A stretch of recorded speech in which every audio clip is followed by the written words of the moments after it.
नमस्कार, स्वागत है आपका सबसे बड़ा मुद्दा में। मैं हूं अजय। आज बात दलितों के दमन की। आखिर क्या वजह है कि दलित उत्पीड़न के मामले लगातार बढ़ रहे हैं? एनसीआरबी के आंकड़ों के मुताबिक दलित उत्पीड़न के मामलों में उत्तर प्रदेश सर्वोत्तम है। गोरखपुर, हरदोई और सहारनपुर से दलितों के दमन के, दलितों पर अत्याचार के बीते 2 दिनों में 3 सनसनीखेज मामले सामने आए हैं और इसके विरोध में आज गोरखपुर से आवाज भी उठी, जो तस्वीर आप देख रहे हैं।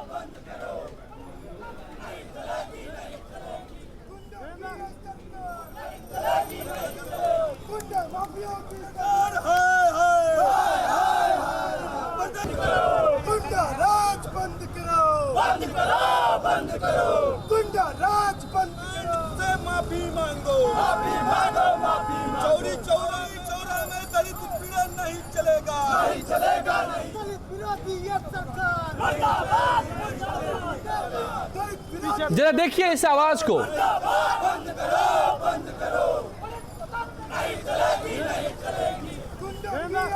और महसूस कीजिए इनके दर्द को। भारत में दलितों की स्थिति, इस प्रदेश में दलितों की स्थिति हाशिए पे आ चुकी है। उनको मारा पीटा जाता है, फिर उनको जिंदा जला दिया जाता है और सबसे दुखद बात तो यह है कि प्रदेश सरकार के माध्यम से उनको आर्थिक मदद भी नहीं दी जाती है और बड़ी बड़ी बातें की जाती हैं कि हम लोग दलितों के रहनुमा हैं, लेकिन वोट मांगने के लिए दलितों के पास जाते हैं और जब मारने पीटने का बात होता है तो प्रदेश सरकार उन्हीं अपराधियों का साथ देती है। उनको जेल तक का भी मुंह नहीं देखना पड़ता। ये बहुत दुर्भाग्य है इस गोरखपुर में। जी हाँ, ये दर्द उभर के सामने आ रहा है क्योंकि दमन के मामले लगातार बढ़ रहे हैं। सवाल उठता है कि आखिर समाज में दलितों की हालत क्या है? क्या उन्हें समाज में तह तक बैठी वर्ण व्यवस्था की गुलामी से कभी आजादी मिलेगी, या फिर भारतीय संविधान के मुताबिक समान अधिकार का हक सिर्फ किताबी जुमला बना रहेगा? सियासत में भी दलितों का इस्तेमाल लगता है कि वोटों तक ही सीमित हो गया है। सवाल उठता है कि दलितों के हालात सुधरेंगे तो कैसे वे मुख्य धारा में शामिल होंगे? उन पर अत्याचार का सिलसिला कैसे रुकेगा? सवाल तमाम हैं। हम करेंगे बात, समझेंगे इसको। मेरे साथ जुड़ रहे हैं कई मेहमान, लेकिन पहले आप देखिए इस रिपोर्ट को और समझिए कि क्या हो रहा है दलितों के साथ।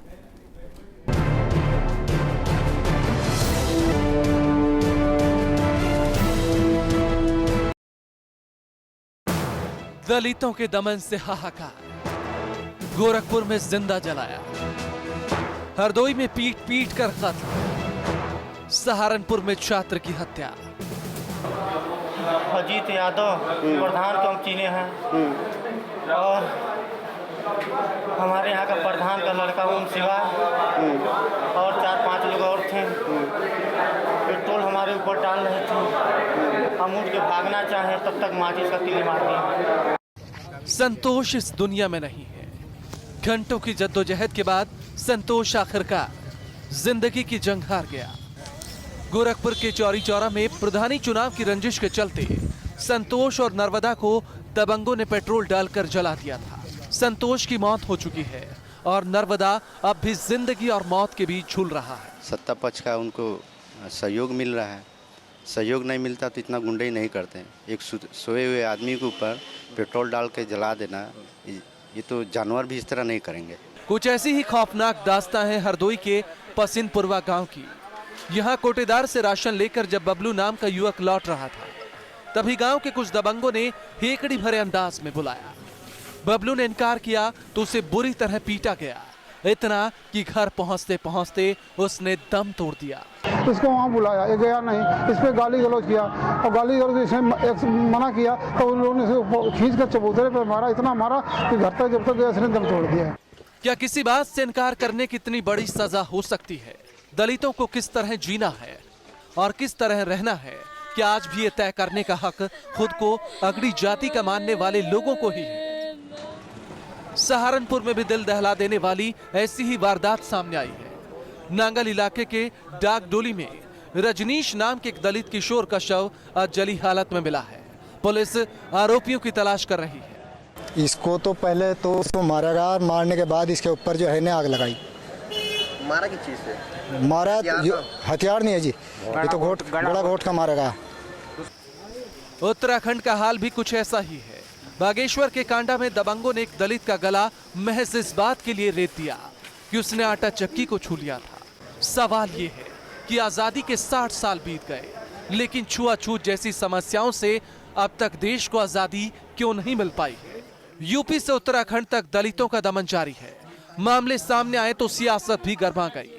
कांग्रेस और बीजेपी ने साफ तौर पर इसके लिए एसपी सरकार को जिम्मेदार ठहराया। जो अजीत यादव जो मुख्य आरोपी है, वो उसके खिलाफ 10 आरोप हैं, 10 अपराध हैं और थाने में हिस्ट्री शीट खुली हुई है। और वो जो घूमता है अपनी स्कॉर्पियो गाड़ी में, समाजवादी पार्टी का झंडा लगा के घूमता है, तो जाहिर है कि वो सत्ता का संरक्षण प्राप्त करके जो गुंडे बदमाश जो घूमते हैं उनके ऊपर कोई अंकुश नहीं है, तो ऐसी घटना होती है, इसलिए अपराध बढ़ता है। उत्तर प्रदेश में सत्ता के संरक्षण में किस तरीके से अमानवीय और बर्बर अत्याचार हो रहे हैं, यह घटना इस बात को प्रदर्शित करती है, शर्मनाक है। वर्ग विशेष से जुड़े हुए वो लोग हैं, वो जो भी हो, सत्ता का संरक्षण है, समाजवादी पार्टी से जुड़े हुए लोग हैं। एनसीआरबी के आंकड़े भी कहते हैं कि दलित उत्पीड़न के मामले में उत्तर प्रदेश सर्वोत्तम है, लेकिन इन आंकड़ों पर एसपी की अपनी अलग ही लफ्फाजी है। देखिए, आपने उस रिपोर्ट को ये नहीं देखा होगा कि प्रति 10,000 पे वो क्राइम रेट क्या है। ऐसा है कि जैसे दिल्ली छोटा राज्य, उससे कई गुना बड़ा उत्तर प्रदेश है, हरियाणा बहुत छोटा है, तो आप दोनों की संख्या की बराबरी वॉल्यूम में कैसे कर सकते हैं?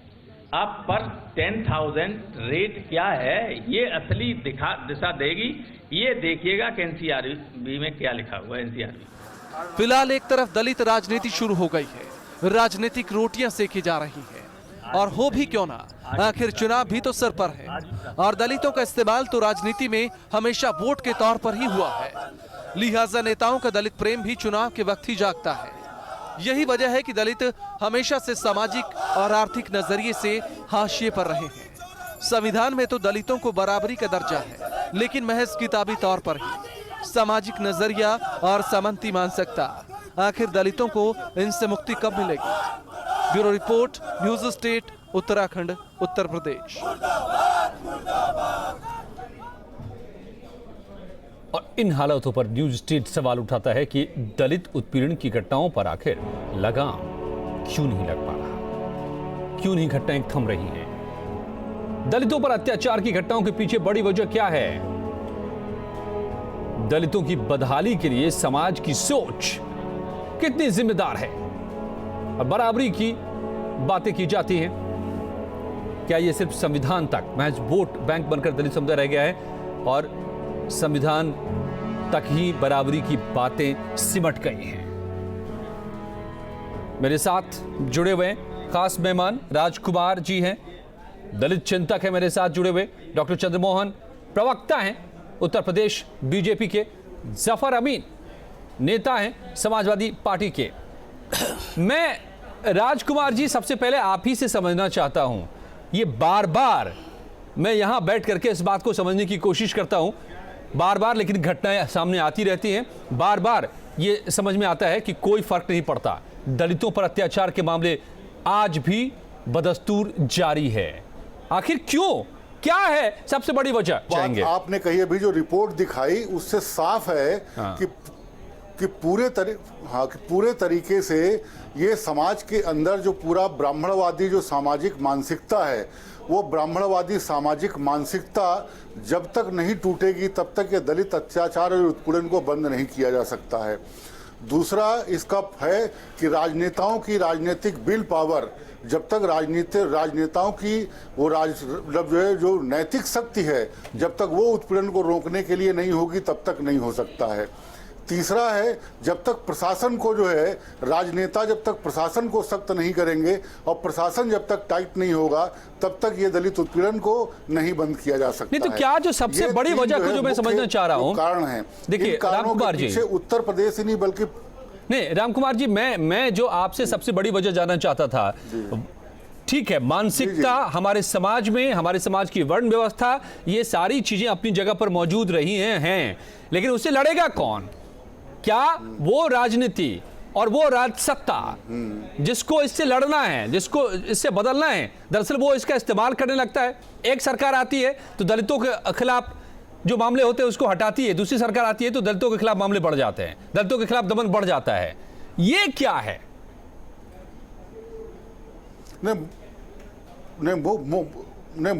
मुख्य बात यही है कि दलित जो संविधान बना था, संविधान के वक्त भी ये सवाल जो है उठा था, और उस समय भी जो है सिविल लॉ बनाया गया था जिसके तहत कहा गया था कि अनटचेबिलिटी और देश के अंदर जितने भी इस तरीके के छुआछूत हैं वो खत्म हो जाएंगे। वो कानून ठीक से इस देश के अंदर लागू नहीं हुआ और उसको जो लागू करने वाले राजनेता थे उन्होंने भी उसको लागू नहीं किया, और जिसके बाद 1989 में आकर के फिर SC/ST प्रिवेंशन एक्ट बनाया गया। वो SC/ST प्रिवेंशन एक्ट बना, उत्तर प्रदेश में वो लागू होते होते 1995 में लागू हुआ। जब 95 में Uttar Pradesh SC/ST prevention act लागू हुआ, एक तरफ मुलायम सिंह जी ने रैली किया उस एक्ट के खिलाफ और एक तरफ कल्याण सिंह जी चीफ मिनिस्टर थे, उन्होंने रैली किया उसके खिलाफ कि ये समाज के अंदर ये गलत कानून, इस कानून को खत्म किया जाए। तो जो राजनेता इस देश के जो कानून को लागू होने के पहले ही उस कानून का विरोध शुरू कर दें तो आप उन राजनेताओं की मानसिकता को आप बेहतर तरीके से समझ सकते हैं। और फिर उनकी सरकारों से आप क्या उम्मीद कर सकते हैं? जरूरत क्यों पड़ी? ये साफ कर दिया आपने। जरूरत इसलिए पड़ी कि आपने जो साफ कर दिया राम कुमार जी, मैं फिर से मैं आपके पास लौटूंगा की जरूरत। हाँ, वो मैं फिर से आपके पास लौटूंगा, लेकिन जफर अमीन साहब, जो राम कुमार जी ने साफ किया कि जब कानून का ही आपने विरोध कर दिया तो ये ताज्जुब नहीं, जो मैं आपसे सवाल करने वाला था उसका जवाब मुझे मिलता दिख रहा है कि आपकी सरकार में क्यों ये आंकड़े बढ़ जाते हैं, क्यों दलितों पर उत्पीड़न बढ़ जाता है, क्यों हर दिन खबरों में ये मामले आते रहते हैं। जिंदा जला देना, समझिए जरा जफर अमीन साहब, किसी इंसान के ऊपर पेट्रोल डालकर माचिस की तीली डाल देना, ये दबंगई यूपी में चलती है, आपके सरकार में, आपके सत्ता में, आपके राज में।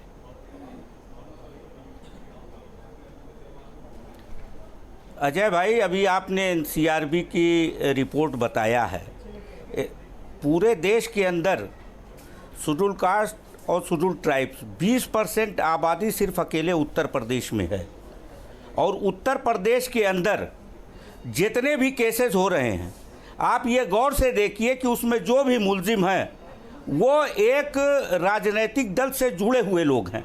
अभी गोरखपुर की जिस घटना की जिक्र आप कर रहे हैं, हम तो कहेंगे कि आप भी इसको देख लीजिए कि वहाँ का वर्तमान प्रधान राधेश्याम मौर्य है जो गिरफ्तार हुआ है, और एक और लड़का उसका भी गिरफ्तार हुआ है, नामजद है। मरने वाले ने बयान दिया है, मेन मुलजिम है वो प्रधान, और वो अभी स्वामी प्रसाद मौर्य के साथ रहा और भारतीय जनता पार्टी में गया। यहाँ के सांसद ने बाकायदा सम्मानित किया, जो 50 लोगों को गोरखनाथ मंदिर के अंदर भारतीय जनता पार्टी के, उसको भी सम्मानित किया था, राधेश्याम मौर्य को भी। और सीधे सीधे जहाँ भी घटनाएं हो रही हैं 75% उन घटनाओं में शामिल लोग भारतीय जनता पार्टी से रिलेटेड हैं।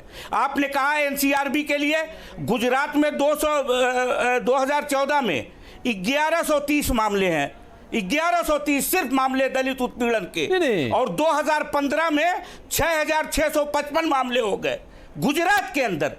आप आपको बता रहे हैं जफर साहब, उसमें जरा भी फर्क नहीं आया। मैं ऑन द रिकॉर्ड बात कर रहा हूँ जफर साहब। और क्या वजह है कि जितने भी लोग 8000 केवल उत्तर प्रदेश में 8075 जो मामले आए, भारतीय जनता पार्टी इनाम देती है, दलितों पे अत्याचार करने का इनाम देती है, तो आप इनको करिए ना, इनको भी आप इन पर कार्रवाई कीजिए ना। देती है आप उस कानून का इस्तेमाल इनके खिलाफ कीजिए ना। अगर ये करते हैं तो आपकी सरकार है ना। मौत हो गई। नहीं, आप ये क्या बहानेबाजी कर रहे हैं जफर अमीन साहब? सबसे पहले आप अपनी जिम्मेदारी से कैसे, आप अपनी जिम्मेदारी से बचने के लिए बहानेबाजी कर रहे हैं कि ये बीजेपी के लोग कराते हैं। जिस भी आप इन पर कार्रवाई कीजिए। दलितों के साथ जुल्म हुआ है, कोई ऐसा केस नहीं है जिसमें लोग जेल ना गए हों। एक मिसाल कोई बता दे जिसमें सख्त कार्रवाई ना हुई हो। अच्छा, इसी केस में तो मैं चौरी चौरा के जफर साहब आप सुनेंगे भी? नहीं, आप सुनेंगे भी या केवल अपनी बात करते रहेंगे? आप सुनेंगे भी मेरा सवाल? नहीं बताएं आप। जफर साहब, अगर आपने ही खुद कहा कि बीजेपी के लोग, उनसे जुड़े लोग ये करते हैं, काम करवाते हैं और उसको पुरस्कृत करते हैं, तो फिर एक बीजेपी के नेता का नाम बताइए जिसको आपने सलाखों के पीछे डाला हो, और अगर नहीं डाला तो क्या फिर आपकी साठगांठ नहीं है? अगर नहीं डाला तो यह क्या आपकी जिम्मेदारी नहीं थी? आपकी सरकार नहीं है? अभी राधेश्याम मौर्य को डाला, एक नाम। अभी राधेश्याम मौर्य 8050 मामले हैं, 75 मामले हैं, एक नाम आप बता रहे हैं कि प्रदेश अध्यक्ष इन्होंने बनाया, उनके पति को डाला जेल में। आप बताइए ना, ये तो इनाम देते हैं। नहीं, अत्याचार तो ये 8075 में से आप एक नाम बता रहे हैं? देते हैं, उनके सर पे साफा बांध देते हैं। भारतीय जनता आपकी सरकार आती है तो दलितों के खिलाफ मामले क्यों बढ़ जाते हैं? और ये बीजेपी वाले करवा देते हैं, आप कह रहे हैं। चलिए बताइए, आप ही बताइए डॉक्टर चंद्रमोहन जी, आप बताइए कि क्या आपकी वजह से बढ़ते हैं? ये बीजेपी का कैंपेन है, दलितों को मारो, यूपी में। देखिए उत्तर प्रदेश का दुर्भाग्य है कि उत्तर प्रदेश में अखिलेश यादव जी की अमानवीय सरकार है, जिसमें अमानवीयता की सारी हदें पार हो रही हैं। उत्तर प्रदेश में 8000 से अधिक अगर दलितों के ऊपर हमले हो रहे हैं, उनकी हत्याएं हो रही हैं, पत्रकार को चलाया जा रहा है तो भी बीजेपी के कारण। राममूर्ति वर्मा का कोई दोष नहीं है, वो भारतीय जनता पार्टी का दोष है। कह देंगे, ये कह सकते हैं, क्योंकि ये एक काम करते हैं कि ये जो मुख्य अभियुक्त है उसका नाम नहीं ले रहे हैं, मौर्य का नाम ले रहे हैं, यादव का नाम लेने में इनको जो है दर्द हो रहा है, क्योंकि वो यादव है। चुप रहिए, अब मत बोलिए, अब मत बोलिए। आपको मैं कह रहा हूं अब मत बोलो, अब सुन लीजिए। आप बोले हो, मैंने नहीं रोका है आपको, अब सुन लीजिए। अब ये बंद करिए, ये बिलाप बंद करिए, बकवास बंद करिए, ये तथ्यहीन बातें बंद कर दीजिए। कोई भारतीय जनता पार्टी का व्यक्ति भारतीय जनता पार्टी में अपराधीकरण नहीं है, भारतीय जनता पार्टी में किसी अपराधी को जगह नहीं है। ये बंद करो, ये बकवास बंद करो, ये तथ्यहीन बातें बंद करो। चाहे रामगोपाल यादव हो, चाहे जफर अमीन हो, ये फिजूल की बातें कर रहे हैं। ये अपनी असफलता छिपाने के लिए, अपनी विफलता छिपाने के लिए, अपना चेहरा छिपाने के लिए फिजूल की बातें करते हैं। भारतीय जनता पार्टी को आरोपित करने का काम करते हैं। अरे बकवास बंद करो। आप किसका नाम ले रहे हो? जब आपसे पूछा अजय जी ने कि किसी एक नेता का नाम बताओ, आप पे नाम नहीं। अरे अगर आप कार्रवाई करने की दम है तो नसीमुद्दीन पर कार्रवाई क्यों नहीं की? अरे आप चुप करिए, कार्रवाई किया, अरे चुप हो जाओ, कार्रवाई किया कुछ नहीं है बोलने को। आप नसीमुद्दीन पर क्यों नहीं की कार्रवाई? लेकिन एक चीज बताइए, आप एक चीज बताइए। दम नहीं है। नहीं, मेरा सवाल अपनी जगह पर है और आप लोग सियासी झगड़े में उलझा के पूरे मामले को यहां से वहां कर देंगे आप। इनको कहिए, इनको कहिए ये बंद करें, ये तथ्यहीन बातें, तर्क। जफर साहब, आप सुनेंगे? आप किसी को बोलने देंगे? नहीं जफर साहब, इनको बताओ। आप बोलते रहेंगे ताकि कोई आपके खिलाफ बात न कर सके। समाजवादी पार्टी जाएगी। एक साल में 6000। ये केवल एक काम करते हैं, कोई मसला होगा उसको कोई किसी को भी डालेंगे, कहेंगे भाजपा। अरे क्यों नहीं उस यादव को गिरफ्तार करते? जफर अमीन यादव है इसलिए नहीं करोगे ना? समाजवादी पार्टी जिस गाड़ी पर सपा का झंडा, मान लो वो सपा का गुंडा, आज समाजवादी पार्टी गुंडों की पार्टी है। अब बकवास कर रहे हैं। जफर अमीन साहब, कुतर्क मत करो, जनता माफ नहीं करेगी आपको। कुतर्क मत करो, मैं आपको चेता रहा हूँ। उत्तर प्रदेश की जनता चेता रही है आपको। जनता पार्टी की सरकार, जनता चेता रही है। एक बात आपको चेतावनी दे रहा हूं मैं, आपको चेतावनी दे रहा हूं मैं। आप ऐसा कह देंगे, किसी पार्टी का नाम ले लेंगे, अगर आपको मालूम है मेरे सवाल का, तो आप उनको पर कार्रवाई कीजिए। सबसे बड़ा है, आप कार्रवाई कीजिए देश के अंदर, आप कार्रवाई कीजिए। चाहे वो बीजेपी वाले करवा रहे हो तो आप उनको, केवल फर्जी लोगों को जेल भेजते कर रहे हैं कार्रवाई, फर्जी लोगों को जेल भेज रहे हैं। भारतीय जनता पार्टी उतारू है दलितों पे अत्याचार, कहीं नहीं कार्रवाई कर रहे हैं। ये आज तक नसीमुद्दीन पर कार्रवाई क्यों नहीं कर पाए? नसीमुद्दीन कौन लगते हैं? आप राम कुमार जी, अरे जफर अमीन, नसीमुद्दीन का बताओ ना। राम कुमार जी, नसीमुद्दीन का बताओ। आप कहते हैं नसीमुद्दीन पर का रिएक्शन। मैं आप लोगों ने कह दी, सारी बातें कह दी। आप जरा मैं राम कुमार जी से भी बात कर लूं। राम कुमार जी से भी बात करूं। राम कुमार जी, क्या दरअसल राजनीति, ये राजनीति है, संवेदनशीलता नहीं जानते हैं ये। नहीं, राजनीति है कि किसी को वोट चाहिए तो वो दलित की बात करेगा, किसी को पता है कि वोट नहीं मिलेगा तो वो दलितों के खिलाफ काम करेगा, अपने पक्ष के लोगों को खुश करने के लिए। क्या ये राजनीति है जो दलितों के खिलाफ मामले बढ़ाते हैं? अरे भाई, श्वेता सिंह को प्रदेश अध्यक्ष सुन लीजिए जफर साहब, बाकी भी दो लोग हैं। चल ही रही है। आपकी हैसियत नहीं है श्वेता सिंह पर बोलने की, आप कैसे कह रहे हैं? आप पहले नसीमुद्दीन का इल्जाम दो। ये राजनीति चली रही है, हो रही है, इसमें कोई दिक्कत नहीं है। अब सवाल ये आ जाता है कि जब दलितों के ऊपर सीरियस घटना देख लीजिए, अब ये लोग जफर साहब की आवाज को जरा कम कर दीजिए, जफर साहब की आवाज को जरा कम कर दीजिए ताकि मैं राम कुमार जी की बात समझ सकूं। ठीक है, आप लोगों की आवाज अभी बंद है, आप लोग ना बोले, कोई फायदा नहीं है। राम कुमार जी आप बात पूरी कीजिए। नहीं देखिए, नहीं अजय, हाँ अजय जी जो आपने बात कही ना, हाँ। और जो दलितों के विमर्श के जहां पर मामले जिस तरीके से आते हैं, हाँ। तो तुरंत ही राजनीतिक पार्टियों के जो हमारे मित्र लोग बैठे हुए हैं, हाँ। ये जिस तरीके की बात कर रहे हैं कि कोई संजीदगी से उस पर बहस और बातचीत ही ना हो पाए और उसके मूल को खोजा जाए और उसको मूल को खोजने के लिए खोज करके उसके खिलाफ कार्रवाई की जाए, ऐसी किसी की ना कोशिश है ना मनसा है। मनसा सिर्फ जो है, ये दल हमें, इस दल को ये जातियां वोट देती हैं, हमको वोट नहीं देती, इसलिए इनके खिलाफ जो भी कुछ हो सकता है वो करें।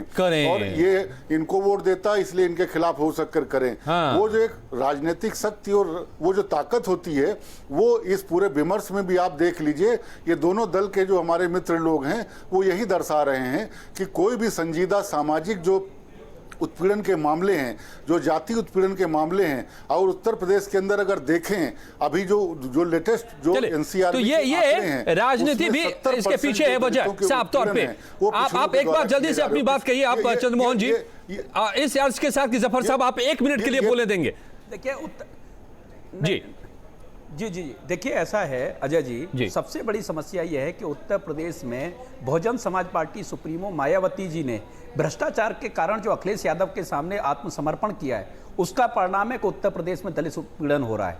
दलितों का उत्पीड़न करने वाली तो क्या वो एक पार्टी नहीं बचाएगी तो दूसरी पार्टी मार डालेगी किसी को, अगर आप ही की बात मान ले तो, या हर सरकार की अपनी जिम्मेदारी होती है? अजय जी ये नहीं है, अजय जी ये नहीं है। मायावती जी एक भी दलित की घटना हो, दलित उत्पीड़न की घटना हो, 8000 में से कितने स्थानों पर, मतलब ये देखिए, यही है, यही समस्या है कि अगर किसी पार्टी को ये लगता है मेरे पास, ये लड़ेंगे नहीं लड़ेंगे, ये अजय जी लड़ेंगे नहीं। ये दलितों के नाम पर जो मायावती जी की पॉलिटिक्स है वो जिम्मेदार है दलित उत्पीड़न के लिए। आप ये कैसे कह देंगे? आप कानून बनेगा तो उसका विरोध कर देंगे, जब आप सत्ता में होंगे तो फिर आपकी मंशा क्या होगी? ये साफ हो जाता है। कानून को लागू करना, कानून में देखिए, जो भी सरकार हो जहां पर, उसको वक्त नहीं था मेरे पास, लेकिन दरअसल सारा खेल वही मंशा का है, सारा खेल वोट पॉलिटिक्स का है, और जिसको लगता है जिस समाज का वोट मुझे नहीं मिल रहा है उसको प्रताड़ित करने लगना। क्या ये बदले की राजनीति सबसे बड़ी वजह है? और इसको कौन बदलेगा? जनता, अगर वो एकजुट हो, एक साथ हो। क्या समाज से ये दूर हो पाएगा? ये जो रोग है, जो कैंसर है, ये सबसे बड़ी वजह है। धन्यवाद आप सबका, मेरे पास इतना ही वक्त था। राम कुमार जी, डॉक्टर चंद्रमोहन, जफर अमीन साहब। तो ये था आज का सबसे बड़ा मुद्दा।